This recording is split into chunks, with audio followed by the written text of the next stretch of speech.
we pledge subservience to the flag of the fascist states of America and to the regime for which it stands, a split nation under Trump, inconceivable, with tyranny and injustice for all.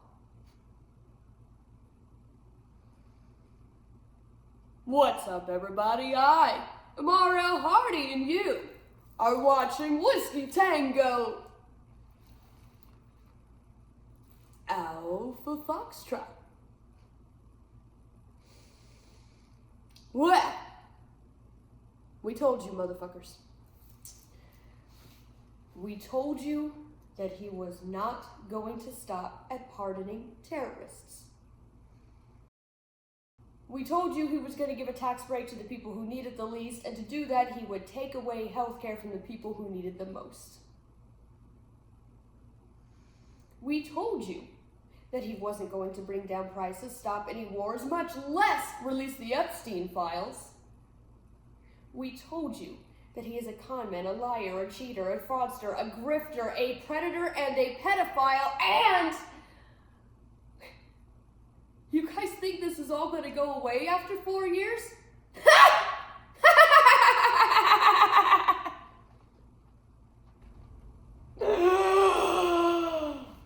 He is literally pressuring Texas Republican Congress people to completely redraw their districting maps, which will in turn allow him to gain 5 more seats in Congress after the midterm elections, which in turn will allow him to completely rewrite the legislation that clearly states that no U.S. president shall serve more than 2 terms. And yet, when California decides to take a page out of that very playbook and does the exact same thing, all of a sudden they're traitors.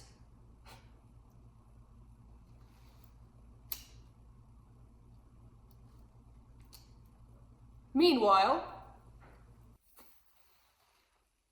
self-proclaimed manly alpha male and prominent Doge member, known by many as Big Balls, got his ass creamed by a couple of high schoolers, which apparently warrants a national emergency and not something like, I don't know, the literal assassination of Democratic legislators, or maybe the mob attack on our nation's capital. None of that.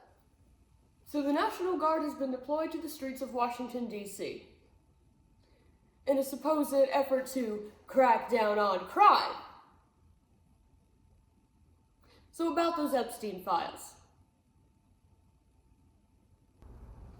In exchange for not mentioning the sweet potato pedophile, convicted human trafficker and kitty diddler Ghislaine Maxwell has recently been transferred out of a federal prison in Florida where she was serving 20 years and sent instead to a minimum security facility in Texas.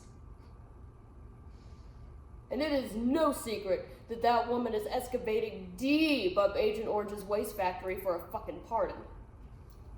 And make no mistake, this woman is not a victim. Not at this point in time in the game. She preyed upon, groomed, coerced, manipulated, deceived, and even participated in the abuse of dozens upon dozens of girls. Emphasis on girls, by the way. Not this underage women crap. Literal children. So how much do you really care about protecting them? So, in another transparent effort to distract us all from this quite titillating scandal, the tangerine traitorous, transphobic, tantrum-throwing toddler in all but age has decided to erect a 90,000 square foot ballroom in the White House, which you are paying for, by the way, and coincidentally are not invited to. And don't forget that we are still paying to refurbish an outdated flying palace, which a draft dodger gets to take home at the end of his term, and yet we still can't seem to take care of our very own veterans who have sacrificed everything up to and including their very lives in many cases. We as a country are giving 6-figure salaries plus $40K sign-on bonuses for people to join the American fucking Gestapo. And yet, we can't afford to offer medical or food assistance programs. We can somehow afford to send our unclothed emperor on a $10 million trip to Scotland. Meanwhile, here at home, prices continue to rise. Sorry about that. So why can't we fund research to fight children's cancer? Why can't we afford to feed the hungry and house the homeless? Why can't we fund universal health care, which every other wealthy country on this planet has already done? What is the purpose of your tax dollars if not to make your life better? Why does the vice president get to take more paid vacations than there have been months in his term, while average hardworking Americans can't even get maternity leave? And that's another thing, by the way. Renowned party animal and alcoholic Secretary of Defense Pete Hegseth recently made himself relevant again for the first time since the little incident where he drunk texted top secret war plans to a journalist not once but twice, by announcing the other day that he believes that half of this nation's population should just lose their hard-earned right to vote. And let me reiterate. We fucking told you finch-sitting, ostrich-pet playing motherfuckers. We told you that they would come for the right to choose. To which many of you said, good. And many others of you said, it'll never happen. And then 3 years ago, Roe v. Wade was overturned. To which many of you said, good. And many others of you said, well, maybe it should be left up to the states anyways. Why don't you ask a black American how well that goes? And then when we told you that they were coming for the right to vote, you told us we were overreacting. Well, guess what, kiddos?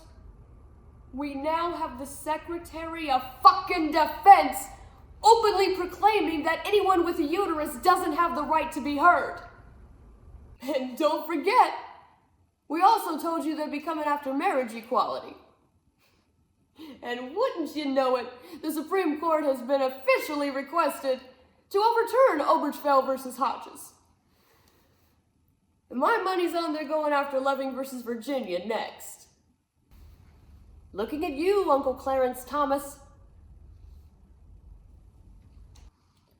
So in a nutshell, things are not getting better. People are not content. More and more voters are expressing regret, anger, guilt, many of which coming from Latinos for Trump. Fucking told you. But on the bright side of things, the reddest counties and the reddest states are starting to flip blue. The people are discontent. They want change because this is certainly not what they wanted, even though it is what they voted for. But I'm trying to allow people some grace to learn and grow. People make mistakes. Some people take a little bit longer to learn from those mistakes, but they should be allowed grace to learn and grow. But, of course, as is apropos of a weak, pathetic, insecure little man wanting to show immense strength, and in a very predictable intimidation tactic, he has now turned Washington, D.C. into a police state. And as someone who is morbidly obsessed with a certain chapter of history, I can't help but think, Nachtelagernmesser, anyone?